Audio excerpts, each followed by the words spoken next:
Hey, what's up, guys, gals, AI bots? How we doing? We are amidst a chaotic snowstorm here in Iowa today. That's provided quite an entertainment and some good old-fashioned shoveling of snow. So that's been kind of fun to deal with. And just wanted to hop back in here. Hope everyone's doing well. For those that know the drill, go ahead and fast forward to about a buck 20. We'll dive into and continue the book read. For those that are seeing me for the first time, hello, what's going on? My name is Nick Kleitch. I am the creator of the Life with Nick YouTube channel and the host of the Life with Nick podcast. Just to be very upfront with you, this is what you're looking at and potentially walking into. So, first off, I read and teach and discuss a personal development book a month.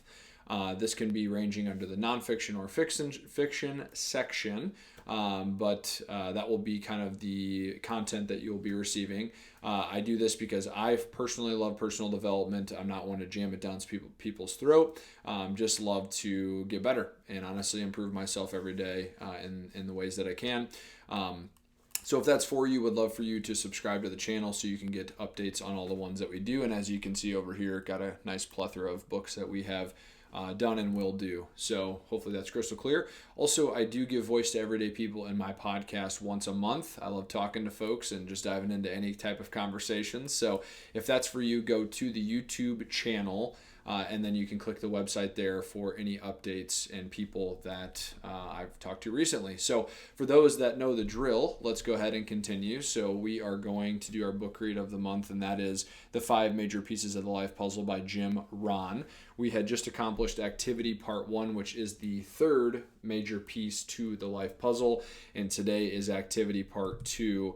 And as I stated in the prior video on activity, probably arguably the best chapter of the book in my personal opinion, but that is for us to continue to unpack, and it's been a fun journey along the way. So let's get into activity part 2, and we got a handful of pillars that we're going to be knocking on the door of today. It's going to be a relatively shorter video, but the content is going to be absolutely rock solid. So the first thing that we're going to discuss today is the need for intelligent activity. Many of those in search of success and happiness are already working hard, but they just don't seem to be getting anywhere, and that's somewhat relative. In order to produce the desired results, we must put in intelligence as well as intensity into our activity. Action without intelligence can be destructive. So immediately, Jim brings forth that just working hard, regardless of what it is, isn't necessarily the best path, because we can work really hard, but if we're not using a proper channel, medium, tech, whatever it is, that work can very easily go to waste. So there must be an intelligence towards an intense activity. That is a great peanut butter and jelly sandwich on those two. We must not spend too much time in the process of acquiring knowledge and intelligence as like a counterbalance. So we can't spend all of our time here, and we can't spend all of our time over here. We got to strike the middle in some respects. All things must be their rightful ratio. It is so easy to mistake motion for progress and movement for achievement. That is why activity must be deliberately planned, carefully refined, and consistently executed. So just a really nice punch in the face to us here to begin today's video. And one more time as a quick speed read, it is so easy to mistake motion for progress and movement for achievement. And that is why it needs to be planned well, carefully refined, and consistently executed. Activity must be planned. We must become wise enough to use today to plan tomorrow. We must design the future, not just dream about it. If we discipline ourselves to put intelligence into our plans, we will put fortune into our future. Our journey towards success cannot be like a Sunday drive. We need a specific destination, and we also need to anticipate obstacles and risks that will come into our path. We must then respond to them when they appear. And I like what he's referring to here, because have you ever met someone that just has a lot of energy and vision, and they're talking in a certain way, and it's kind of like, whoa, holy cow. their eagerness and their speed of communication and working and movement, all of that might be a little bit elevated than yourself or others because they're taking their journey to their destination extremely seriously. In reverse of that, if we have a set destination that we need to get to, we can't just stroll our feet and hope we get there, right? Because the longer it takes, in some sense, the more fleeting the opportunity could become. So we have to strike this balance of, hey, when we're in pursuit of this said thing, not all the time, but just when we're in pursuit of this, we got to lock in and we got to take good strides with some good speed and good intensity towards that destination. Having well-defined goals is an essential part of any life plan, plain and simple. These goals should be recorded in writing and should be reflected both in the short-term and the long-term plan. So as we've talked about a lot with goals, as simple as the goals being recorded in writing should be what you strive to achieve, or just written down in some capacity. So the next part here I really do appreciate about how we break down where we are, our destination, let's say, and how we're going to get to that. So short-term goals serve as landmarks along the journey. They are the stepping stones that lead to achievement of our long-term fortune and help us stay on track over a long period of time. So a landmark, if you were to take a kayaking or boating trip, would be something that is not few and far between, but often enough that I would say every quarter, third, or half mile in this particular analogy, there would be something. And the reason that's important is not so much of having that achievement, which obviously is a good thing, but knowing that you're staying on track towards your destination. That, I think, is the more pivotal point here for short-term goals, is these little indicators and parameters that say, oh, stay here, stay here, stay here, we're there. Now, long-term goals serve as major milestones. They are points along the journey that require celebration and a way to praise the fruits of our efforts. So if you're doing a very long-term destination, you should probably have anywhere between 2 to 5 massive milestones. I was watching a 100-foot wave on HBO Max here recently, and the point of surfing in this particular context is big wave surfing. So they're always trying to get a bigger and bigger wave. One of the main gentlemen in there in the early 2000s, I think maybe, or 2010, he was able to surf up to a 50-foot wave.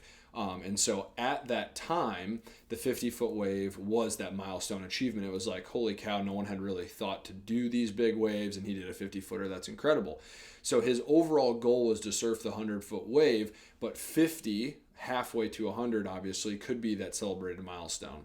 So I'm sharing that story with you to say, okay, have the 2 to 5 major milestones that you're wanting to back and re-engineer from your major goal as celebratory points. And when you celebrate, you can celebrate in many ways, right? You can have a drink, you could have a cigar, you could tell your family, you could post on social media, or you can just be privately very celebratory towards what you're trying to achieve.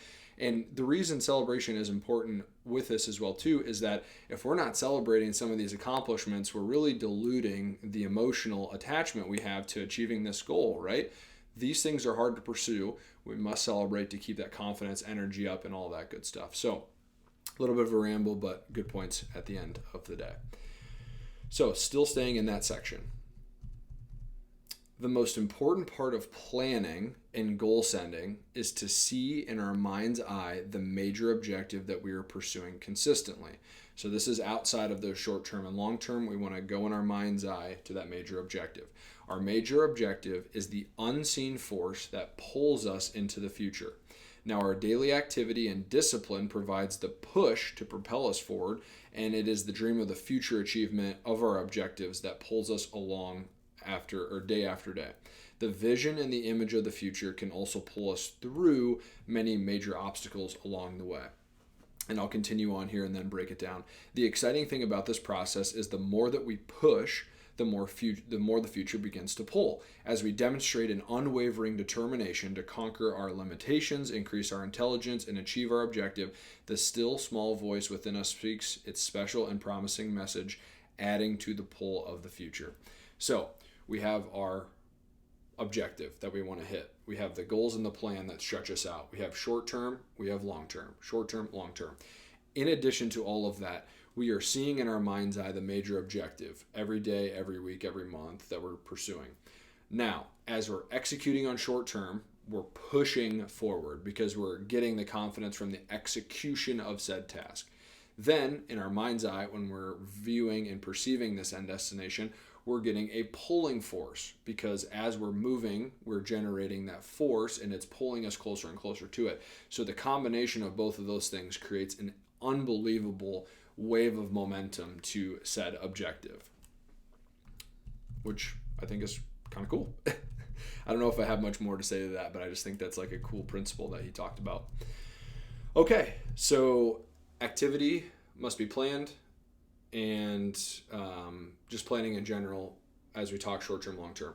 So a good plan is a simple plan. We must not allow our plan to become excessively burdened by complexities. Many of the answers take time to discover. It is virtually impossible to plan every detail or anticipate every obstacle. So that's just a part of the journey right there. We must also be careful not to allow the opinions of others to unduly influence the development of our plan for the good life. Others will have dozens of opinions about what we should do, but the final plan for progress must be our own. So I would view this as more of a consultative type of approach, meaning you have your plan, you're going to have a couple of people in your life that are important to you that you want their opinion on. Ask it in a framework of consulting rather than what their opinion is on the matter, because it's not their goal, right? It's not their destination. So their perspective is going to be skewed in some ways. So just the in general opinion of others, we can shoo that off because this is our life and this is our journey. However, of the people we respect and appreciate, we can ask for their consultation on what they may do in this said thing. But at the end of the day, this is our plan and that's the way we want it. So to round this out, we should certainly listen to the voices of value, as I was just mentioning, but we must remember that no one else sees our plan and our obsession quite the way that we do. It must be a personally designed plan, and its creator and its architect must remain at the helm of the ship throughout the entirety of the journey. I love that so much because it's saying no matter what information you receive from the value or the unvalued opinion, you are responsible at the end of the day for staying at the helm and taking this thing. And kind of a real life example of that is with what I do in my channel. You know, oftentimes people don't want to talk about personal development. They don't want to discuss, good principled things to help them get better. And that might sound harsh, but it's just the reality. I've been around a lot of good people that are going to live good, successful lives, but they just don't see the value in doing this. And so when I propose these book reads and playlists and all this shit, there's going to be a natural objection, and that's totally fine. However, to use this as the direct example, I am the creator of this. I am the architect of this. And so for valued opinions, I appreciate, but I'm still going to be the one driving at the end of the day. So hopefully that helps. All right, moving into some more really good stuff. So the activity portion of our plan must be disciplined. There is a tendency for the negative side effects of life to infiltrate our plan, our dream, and our activity to seize control of our effort. There's a tendency for optimism to surrender to doubt. There is a tendency for a simple plan to become a complex plan. There is a tendency for courage to give way to fear and for confidence to be overwhelmed by worry. However, only through consistent application of discipline can we prevent the negative elements of life to decay our progress. This is why those who are in pursuit of the good life must develop a sense of appreciation for discipline. Okay? There's another part here, but I just want to hammer on this. Only through the consistent application of discipline can we prevent, and with that, a new sense of what discipline is and how it's applied, and become aware of all that they can do and all that they have.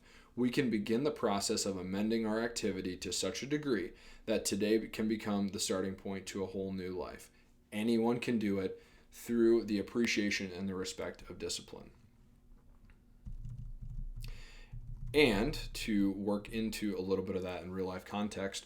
So we do this by designing a good plan, right? We do this through setting the short-term, long-term goals. We do this by working every day on the little things that will make a major difference in how our lives turn out. Developing the discipline it takes to achieve our dreams is easy to do. However, it is easy not to do. That is the ongoing battle we face.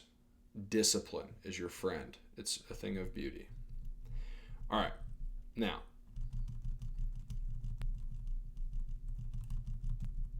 let me scroll down here really quick. Okay. So this is the final piece of the activity life puzzle element of this. So we're going to end on a high note here. So the starting point of disciplined activity. The early inspiration that comes from the practice of new and simple disciplines or habits will start a process called soaring self-worth. It does not matter how small or how insignificant the activity is, because it is within those obscure but important disciplines and habits that the great opportunities exist. The smallest of disciplines or habits, practiced daily, start an incredible process that can change our lives forever. The major accomplishments in life begin with the mastery of small disciplines. Now, this is something that has taken me a long time to fully understand, but it is absolutely correct. All great accomplishments in life begin with the mastery of the very basics. The greatest athletes, the greatest inventors, the greatest innovators, the greatest leaders, they respect and drill the basics. And because of that, that is what allows them to be so free when they perform and create these incredible things. It is because of the mastery of these small disciplines. The mental, physical, and philosophical muscle required to send a text, write a letter, take out the garbage, clean the garage, and pay our bills on time are the very muscles involved in running the marathon, running the company, or managing the department, or making $1 million. It's the same muscles. It's just the scale that changes over time. And that is why we must master them in the early stages. As the Bible verse Galatians 6:9 stated, and I like this, I'm not a huge biblical man, trying to become a little bit better in that maybe, but I did love the verbatim of this. Let us not become weary in doing good, for at the proper time we will harvest if we do not give up. And I love that because it's saying, let us not become weary in doing good. Good works are always valued no matter what. Let us not lose our energy towards that no matter what infiltrates our mind. For at the proper time, we will harvest if we don't give up. The place to start is within ourselves through the development of these new habits and disciplines. That is where success really starts, by becoming the master over the small details of our lives. All the great rewards in life are available to each of us if we will discipline ourselves to walk through those early stages of growth without neglecting the disciplines. And I will also say, in the process of mastery, and they say in general mastery takes up to 10 years of practice, just for a general baseline thing. There are going to be many times where you come back over the same details and get bored with it, want to move on from it, and don't think it's valuable. And that's okay. However, the true dedicated 1%ers of industry will continue to go back and master these basics. That is because they own and possess and appreciate discipline. So discipline tells us we need to continue to master the small details in our lives. So working in through this, one of the greatest challenges facing us all is disciplined activity. We must discipline ourselves to convert dreams into plans, plans into goals, and goals into those small activities that will lead us one sure step closer to our better future. And this is why the iteration of the mastering of the small details is so important, because we always come back to the same formula. Here's the vision and the dream. That turns into a plan. That plan broken down into long-term and short-term objectives and landmarks and milestones. Then to the day from today, you have the work that you need to do to go achieve that. And that is why we must master those. All right, so this is to round out the video and to round out the third major pillar in the life puzzle. Finally, we must use our power of imagination. We must ponder what is possible. We must remind ourselves that to do what is possible, we must attempt at times what feels impossible. An ancient warrior once wrote, "It is better to aim the spear at the moon and strike the eagle than to aim at the eagle and only strike a rock." It's a great metaphor. We're aiming high, so even if we don't make it, we still land here, versus if we aim here, we'll land down here. Okay? So this isn't saying that you need to put forth the activity to go reach up here, even though that is something that you're welcome to do. It's more so the vision and in the mind's eye, keep that shooting high, shooting high, shooting high, and uncomfortably high. So then as you gain confidence with the short-term objectives and long-term milestones, you're giving yourself a belief system that, hey, I can do this, I can do this, I can do this. But if this is never shot high and it's only shot here, you'll reach it eventually, which is admirable. However, what if you could double down on the lifetime achievement of what you say you want to do, or what you can do in this short lifetime by aiming as high as possible? Working back into this, planning, imagination, intense activity are all awesome forces, and they have the power to dramatically change the quality of our lives. Activity is a major piece to the life puzzle. It is the power that gives substance and meaning to our philosophy and attitude. And then this is the really good way to round it out. Intelligently planned, intense, and consistent activity creates a new energy and keeps us moving towards the exciting future that our thoughts and desires have already designed for us. What a beautiful way to end. So, hope you guys enjoyed this video. Let's keep reading. And for those that have been reading along, we now welcome in the fourth major piece to the life puzzle. Thank you guys. Appreciate it.